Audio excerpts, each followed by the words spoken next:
Hey guys, welcome to the channel if you're new, welcome back if you're a subscriber. My name's Neil and it's time for another episode of Would I Lie to You? Guys, we're coming back to Victoria Coren. This is her second appearance, and this time she's reappearing on the show as Victoria Coren Mitchell. This is in series 13. Obviously, she and David Mitchell are married at this point, and I believe they're also on the same team for this episode. So that'll be fun to see. Last time she appeared years earlier, she was on Lee Mack's side, and what I'm hearing in the comments is she and David were secretly seeing each other, but they weren't public about it, and they did a good job of keeping it hidden. I'm also excited about this episode because Asim Chaudhry is in it. Obviously, I remember Asim from series, I want to say, 6 of Taskmaster. He was in the same one with Alice Levine, I remember that. Why I'm particularly excited to see Asim is because I recently heard that he's been cast in the new Sandman series. You guys don't understand how excited I am that Sandman is finally being done, that Neil Gaiman is attached, that it's going to be a properly done series. Sandman, as you may be able to tell, is one of my all-time favorites. In fact, it is my favorite comic book of all time. Those graphic novels saw me through the formative years of my life, or at least, from my late teens through my 20s. I loved those stories. They taught me so much about story itself. Neil Gaiman is one of my favorite authors of all time, so I am so psyched to see Sandman. You better believe I'm going to be reacting to it when it comes out. I'm digressing, but I get excited about this. When I heard Game of Thrones was being turned into a series, I was excited, and when I heard Sandman was properly being turned into a series, after years and years of production rumors, you can bet I was thrilled to hear it. Anyway, let's go back to Would I Lie to You? Not much more to say. It's always fun just to look forward to some really entertaining stories and a bunch of comedians taking the piss out of each other. I've gotten to know Victoria Coren Mitchell pretty well. I've been secretly watching some Only Connect, not necessarily the best thing for the channel here, but I really do enjoy that style of really tough, challenging quiz show. Her personality is so dry and wry, and I'm becoming a real fan of hers, so I'm looking forward to seeing her on Taskmaster. It'll be an interesting environment for her. But let's listen to her tell some probably fairly highbrow stories on this episode of Would I Lie to You? This is episode 2 from series 13. On Lee Mack's team tonight, a TV presenter and host of Crufts. Yes, she's the face of competitive dogging. It's Clare Balding. An actor who once starred alongside David Hasselhoff. I know what you're thinking. Pamela Anderson's let herself go. From People Just Do Nothing, it's Asim Chaudhry. A Radio 1 DJ who used to host the afternoon drive time slot, or as his young listeners would call it, the breakfast show. It's Greg James. A columnist, presenter and professional poker player who took the biggest gamble of her life when she married David Mitchell. It's Victoria Coren Mitchell. That is a big gamble. To help me relax, there's nothing I like more than spending up to 4 hours. Where's this going? 4 hours in what I like to call one of my special baths. Oh, 4 hours. I rest my case. A special bath is... Is there water in this when the one? lights are down low, Yeah? a candle is lit, Yeah? Just one? there's bubbles or salt. I have been known sometimes to watch Will I Lie to You in the bath. In the Watch bath? us in the bath. Yeah. Wow. Sexy time. Can you see us in the bath? I didn't know anyone knew we bathed together. But you might in future watch this in the bath. At some point. So at the moment we're being watched by you. Creepy. It's like a particularly dull instalment of Back to the Future. This is the most erotic conversation I've ever witnessed. Yeah, but you are married to David. Sometimes have a glass of wine, You can float it in the water, right? The stem must work as a sort of keel. It does, it works. Yeah. You've done this before. Oh, yeah. I enjoy having cheese in there with me as well. Cheese. Cheese? Bath cheese? What's that floating on? Well, I have been known to fashion what I call a foil barge. You're a very tall man. Yes. So do you have a very, very long bath? No, I just sort of sit. Yeah, 4 hours.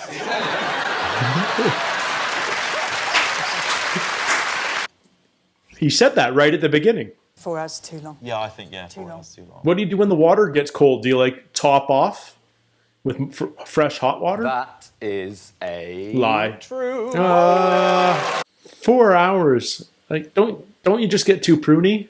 To make sure I went down as an all-time school legend, I deliberately scored a spectacular own goal in our end of term cup final. You just wanted to make a name for yourself. Yeah, I wanted to, You remembered. be memorable, you know? What was the reaction to you? What was that? What was Well, you mean? first, it's like, what are you doing? Like, this is ridiculous.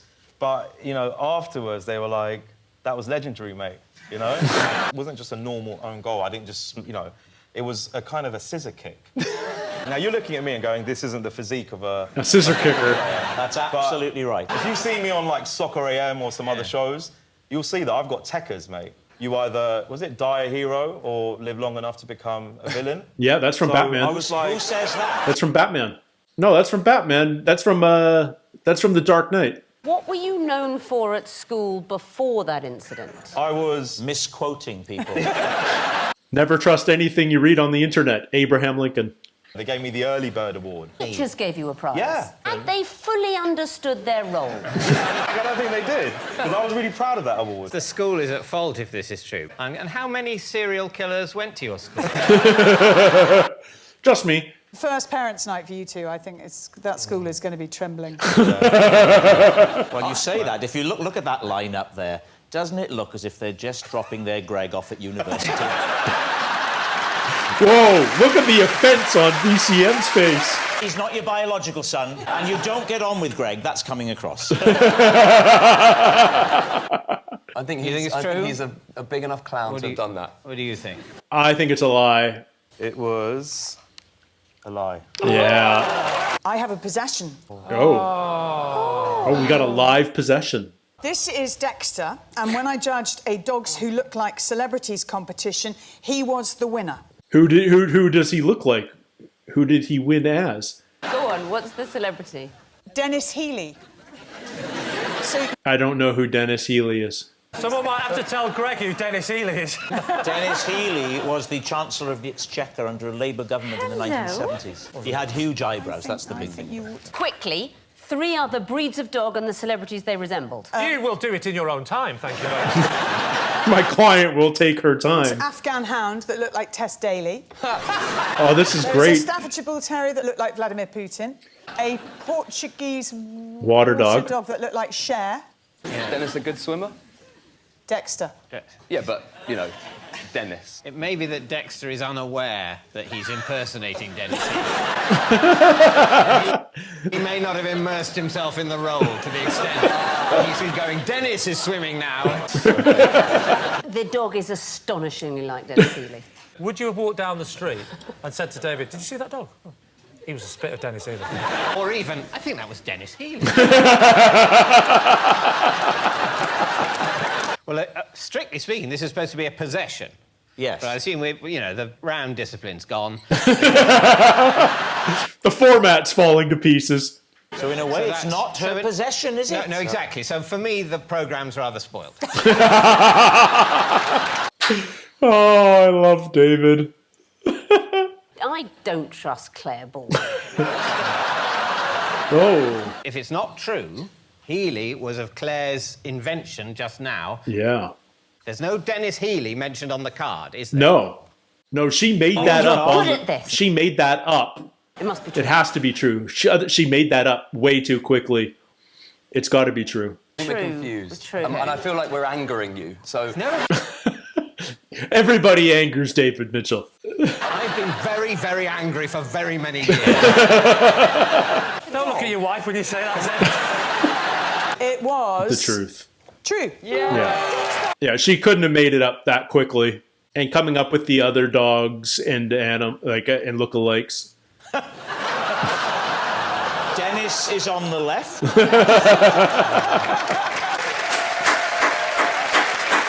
Please welcome this week's special guest, Stuart. This is Stuart. He once laughed so much at something I said on Only Connect, he passed out. Wait, is there even a live studio audience in Only Connect? It never feels like there's an audience there. I've seen Only Connect. First question, what was the team called? Oh, no, he wasn't on the show. Oh, he's in the audience. A viewer at home. Yeah, it was like, yeah, I didn't... You've seen the show. We don't One of my have... hilarious jokes. Yeah. Deadpan, horrible jokes. He actually passed out at home from laughing. Do you want to tell us that hilarious joke? But before you do, I must warn you watching at home, you might want to turn the volume down.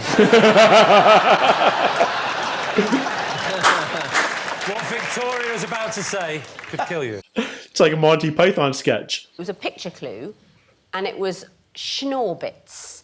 Bernie Winter's dog. Yeah, the dog, exactly. Very well done. Obviously, you'd have to identify all four to get the points, but... And I told a story about the time that Schnorbits fell into Terry Scott's swimming pool and had to be rescued by Barbara Windsor.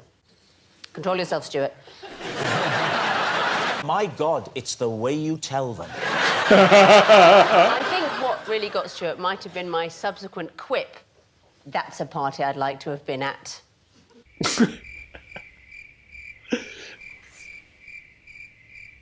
Don't get me wrong, it's a nice, witty comment.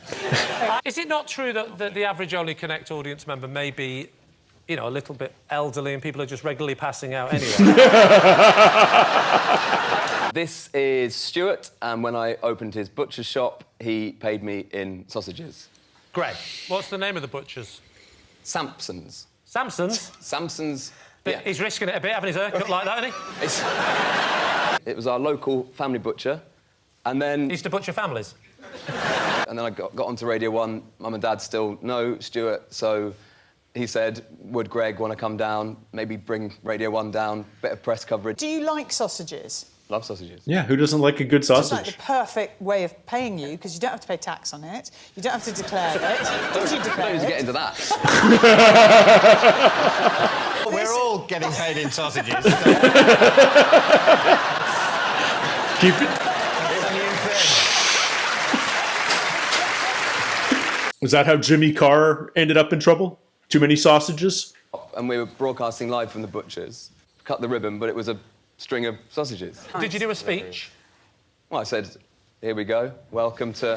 Welcome... Did you write that yourself? It got better. Oh, right. This is Stuart.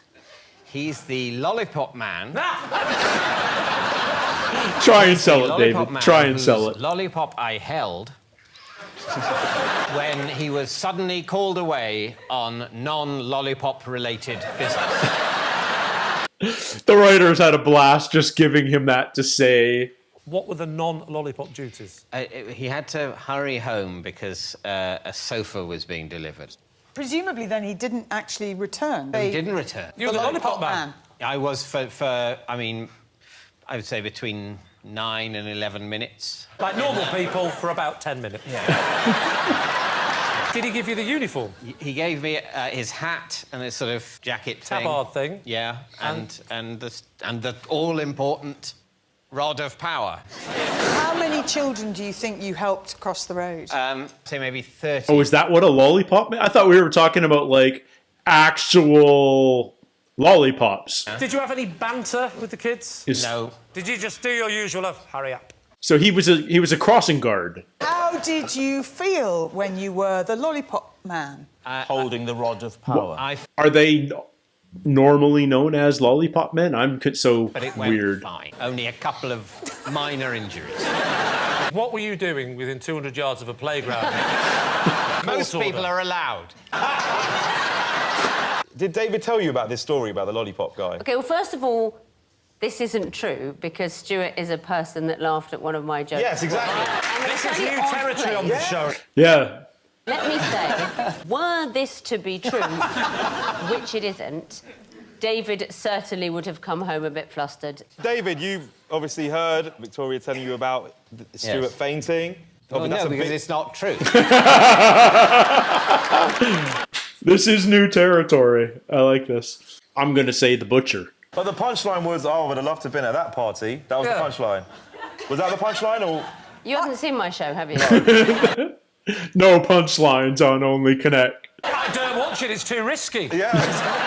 Victoria, how did you feel when you heard the news? A mixture of concerned and delighted. To have told a story that was so funny someone was hospitalised. Maybe you'll find out one day.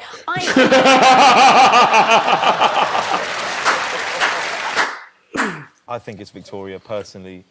I'm going to say it's the sausage story. You think Victoria, you think Greg. It is literally 50-50. Can I just say it might be me? No.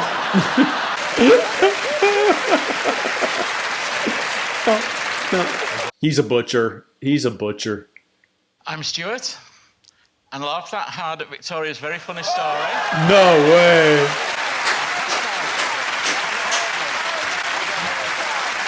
He does look like he could pass out if he breathed too hard. Victoria doesn't know this. Uh-oh. But on those very rare occasions that she does something I find irritating, I get my own back by sneaking upstairs and moving her bookmarks. Look at her face.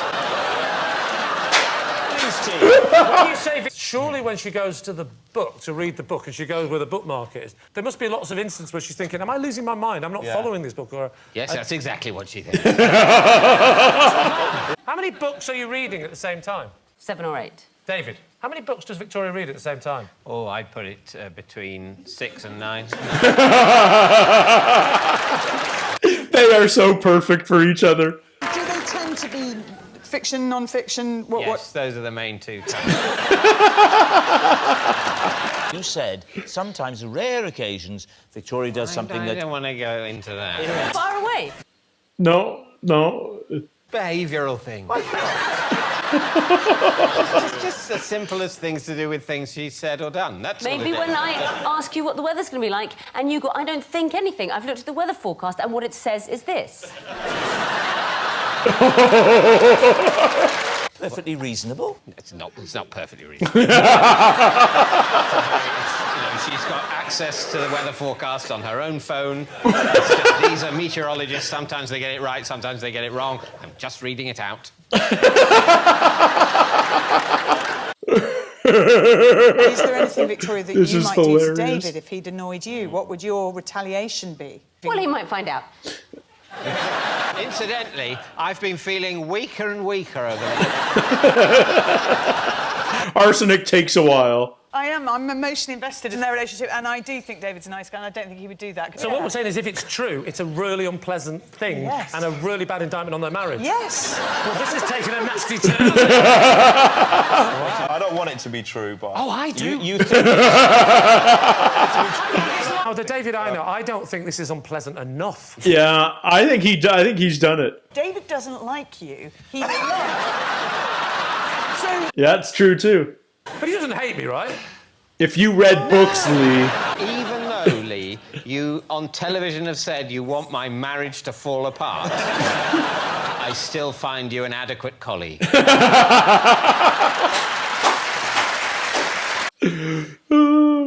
It's an awful, awful thing to do. No, it's true. I really hope No, look out. No, it's true. Look at him. It's Look at him. awful. He doesn't want to admit it, but it's true. It's true. It's so true. It is a lie. Okay, he had me. He had me. And I can reveal that Lee's team have won by 3 points to 2. Good night. Great episode. Lots of Victoria in that episode. Really fun seeing her and David seated next to each other on the same team. They had a lot of fun with them being teammates in this competition. That final story, I believed that he would have moved bookmarks. That feels like a perfectly petty OCD David Mitchell type of thing to do. And it was good of Victoria to go along with it and I think lie on his behalf and say, yes, sometimes I do feel lost, or I don't think that's where I left the bookmark. I know when Series 12 of Taskmaster was announced and we found out Victoria was one of the contestants, there were some people going, oh, I'm just disappointed that David wasn't named a contestant too. But I can only imagine that if they had David Mitchell and Victoria Coren Mitchell as contestants on Taskmaster, those two, well, the entire show would be about those two. It would always be about the two of them, whether they were on the same team for the group tasks or whether they were split apart. They'd be on opposite ends in the Taskmaster chairs, probably because of the alphabetical first name order that contestants are always placed in. The other three contestants would be so drastically overshadowed that it might as well just be the Coren/Mitchell Taskmaster special. So I think it was smart of them to not have them both on. That being said, I'm very much looking forward to some Victoria Coren Mitchell on season 12 of Taskmaster. I'm looking forward to more Would I Lie to You in the future. And I think I may even just react to like a single episode of Only Connect just for kicks, because I am a bit of I'm a serious major trivia nerd, so I'll play along for an episode just for kicks for all of you out there. Awesome. Thank you guys so much for joining me. As always, if you like what I'm doing, please consider leaving a thumbs up, hitting that subscribe button, hit that bell so that you never miss another one of my reaction videos. And until next time, take care, stay healthy, and we'll see you soon. Cheers.